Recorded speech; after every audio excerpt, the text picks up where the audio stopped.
Okay friends, ఇప్పుడు మనమైతే ఇక్కడ బత్తాయి తోట చూస్తున్నాం వెనక బ్యాక్ సైడ్.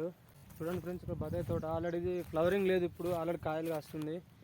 ఒక్కో కాయ చూడండి ఫ్రెండ్స్, తక్కువ లేదు, చాలా పెద్దగా ఉన్నాయి. ఇవి కూడా కొంచెం గట్టిగానే ఉన్నాయి కాయలు, కొంచెం పండు కావాలి. ఏంటంటే ఇక్కడ no flowering, already flowering stage అయిపోయింది, మనం కొంచెం లేట్గా వచ్చినట్టున్నాం ఇక్కడికి. సో ఫ్రెండ్స్ చూడండి ఒకసారి ఎలా ఉందో తోట లైన్గా. కాయలు చూడండి ఫ్రెండ్స్, ఒక్కడైనా గుబురు గుబురు బాగా కాసినాయి. చాలా బాగున్నాయి కాయలు కూడా చూడడానికి. చూడండి ఫ్రెండ్స్, గుబురు మొత్తం 8 కాసినాయి ఫ్రెండ్స్ దీనికి ఆల్రెడీ. చిన్న చిన్నగా పెట్టినాయి. ఇక్కడ చూడండి ఫ్రెండ్స్, ఒకటి బాగానే ఉన్నాయి ఇక్కడ చెట్లన్నీ చూస్తున్నారు కదా.